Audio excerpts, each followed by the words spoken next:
The Manly Seagulls. What is happening with the Manly Seagulls in 2023? Des Hasler was sacked. Anthony Seibold is in. Tom Tavrovic injured again. The Jersey saga that's gonna and absolutely make this club go poof in 2023. Or will they turn it around and reunite and become a figure again? Let's check out the Manly Seagulls Best 17 for 2023, and let's start off looking at some of the losses on 2023. Well, Andrew Daly, I think he's going to be a big loss to their consistency in the forward pack.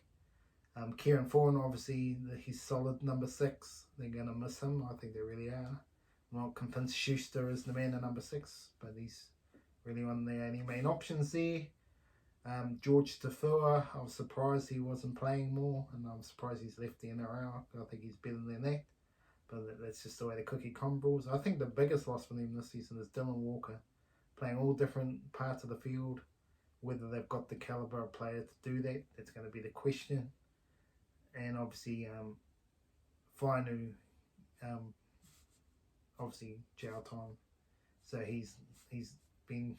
They've been lingering with that for about 3 years, so that's something that has finally disappeared for them, so they don't have to worry about that. But can they get past all the saga of the jersey? And to be honest, they should have just worn it. And it's probably easy for me to say because I don't really have any ties, but when it comes to religion, other people have different views and they're very strong about their religion, so even though I still think they should have worn it, but again, it's a bit of a personal beliefs, human rights sort of thing in terms of that. So I've calmed down a little bit on my stance beforehand, but really it's just a jersey for me. So let's have a look at the gains. And to be honest, there's not many for Manly. Ben Condon, Zach Fulton. Be interesting to see how he goes. Cooper Johns, Kalma Tuolagi. There's just not much to write home about for Manly. And obviously, I was supposed to say before, I think one of their losses is Anthony Seibold. I'm stunned. I'm absolutely flabbergasted how this guy got the job. Absolutely got a walk-in start with the Rabbitohs. Then went to the Broncos, absolutely failed. And I just don't know if he's going to be the man who will get this team united back into a force. He's not a Manly player. It's going to be interesting to see how the season goes for Manly, because when we look at the squad, to me, it's a bit of a relying too much on one player. And Tom Tavrovic, he will be the fullback, but will he be playing? If he keeps getting injured, it's just a worry for me, and whether fullback is his position moving forward is another debate, whether he should go to centre to rest. Put Ruben Garrick at fullback, so that's going to be an interesting one going forward. If he keeps getting injured, then might be the option for Tommy Turbo. So Ruben Garrick will be on the wing, and Jason Saab's the other wing. They picked themselves.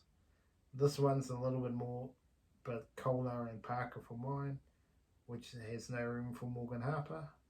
But that's just the way the cookie crumbles, and obviously Morgan Harper and Brad Parker both on their last season. I would expect one of them to be leaving the club, so it'll be whoever doesn't play obviously will be leaving the club, more than likely.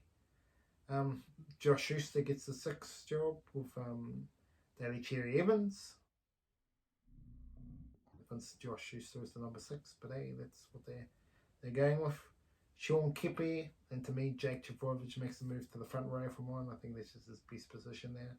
He should play there. Lachlan Croker gets the number 9 because there's not much other choices out there.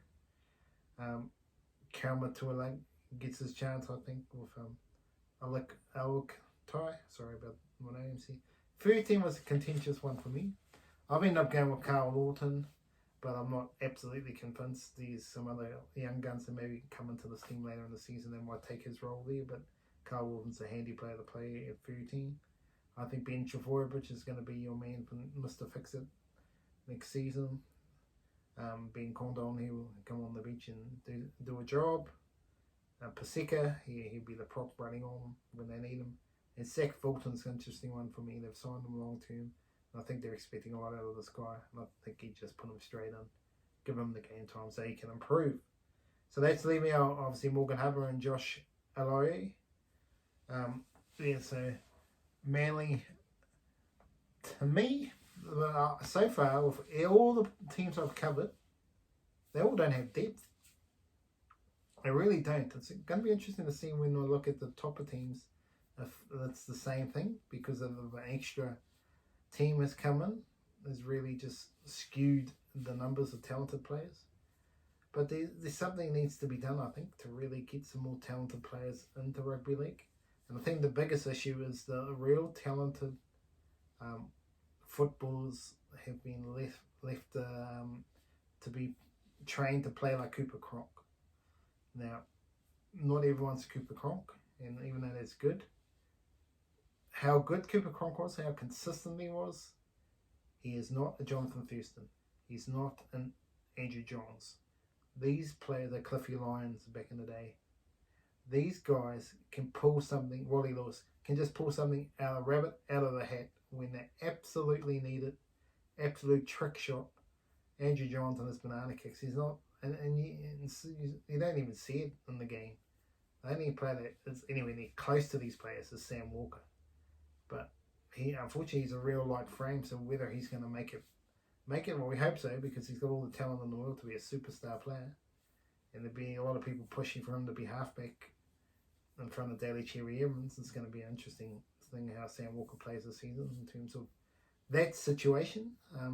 But getting back to Manly, they're too reliant on Tom Trbojevic. They really are.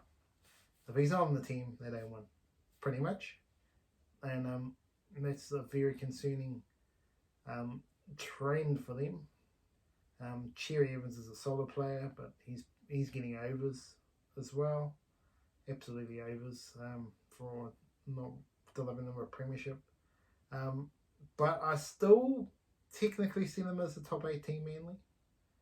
I do, but again, if Toby Ture gets injured, they don't make the top 8. So it's a bit like it has been going for them. That's what has been the case. But the biggest concern, obviously, for all you Manly fans is the jersey saga, the fraction in the club. Have they fixed that with Seibold? I don't think so. I don't know what the hell Seibold does to get these roles, to be honest. He must just be a magician. They're talking. I don't know. It doesn't. From what I've seen, I don't even see it in the media that he's that great. So I'm not sure. Hopefully he proves me wrong for all you Manly fans out there. Yes. So that's my look at the best 17. Manly, again, another team. I just don't know if they've got a lot of depth as well. And that's going to be the question for all these teams we've already talked about. If they can stay injury free, they're a chance of improving and getting close to the top 8. But if they get a few injuries, they're going to be cellar dwellers again. But yeah, Manly have a team to me that should make the top 8. But with Seibold, that is very much questionable. I think Des Hasler was the better coach, but obviously there are fractions in the club, and Des Hasler was one that fell on the sword. Thank you very much for watching this video. Remember to subscribe and smash the like button so we can share the love of rugby league all around the world. And until the next video, take care out there.